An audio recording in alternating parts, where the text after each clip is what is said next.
मनोज जरांगेंच्या हस्ते जनसंपर्क कार्यालयाचे उद्घाटन। कार्यालयातून कोणते काम होणार? सामाजिक कार्यालय म्हणून फक्त उभा केलंय। हे समाजाच्या खूप अडचणी आहेत। म्हणजे सगळ्या जाती धर्माच्या, नुसत्या मराठाच म्हणून नाही, सगळ्या जाती धर्माच्या प्रचंड अडचणी आहेत आणि सांगायला आधार नाहीये, त्यांना जायला आधाराची जागा नाहीये। कोणीतरी आपल्या प्रश्नाचा वाली झाला पाहिजे, कोणीतरी आपल्या न्यायाच्या बाजूने उठलं पाहिजे।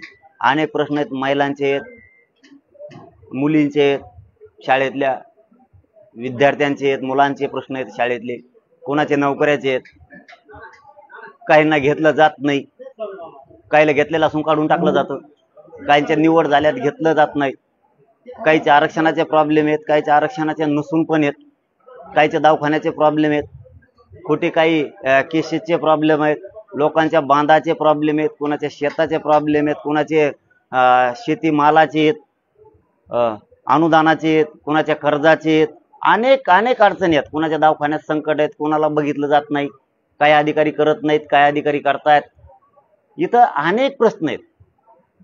हे फक्त सामाजिक समस्या सोडवण्यासाठी कार्यालय उभा केले, कारण हे राज्याचं सेंटर म्हणून आपण सगळ्यांनी इथं मराठ्यांनी सुद्धा इथं राजकारण केलं जाणार नाही। इथं मराठ्यांच्या गरीब शेतकऱ्यांपासून, मजुरांपासून, नेत्यांपर्यंत सुद्धा येऊ शकतो, त्यांच्या सामाजिक अडचणीसाठी, राजकीय अडचणीसाठी इथं काहीही बोललं जाणार नाही, त्यांनी ही पायरी चढायची सुद्धा नाही। इथं कोणीच, इथं सगळे कामं सामाजिक होणार आहेत आणि जितकं त्यांच्याकडून काय अर्ज येईल त्याच्यावरती तातडीनं निर्णय घ्यायचं काम, त्यांना सोयीला त्यांचं काम लावायचं काम आम्ही करणार आहे।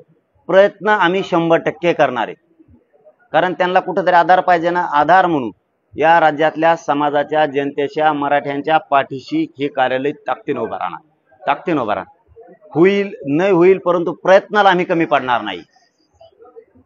समोरच्या त्यांच्या प्रश्नासाठी समोरच्याला सळो पळो केल्याशिवाय आम्ही सोडणार नाही।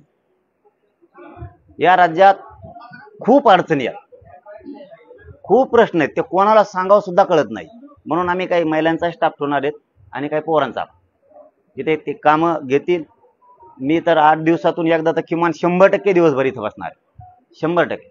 परंतु जे ते लगेच कामं करतील, नाही झाले 1-2 दिवसात कळणार, पण एक आधार जो म्हणतो ना तो गरजेचा होता। जी आपण माणुसकी जिवंत आहे का म्हणतो ना, तर ते कुठेतरी एक माणुसकीचा दृष्टिकोन समोर ठेवून एक आधार लोकांना गरजेचा होता।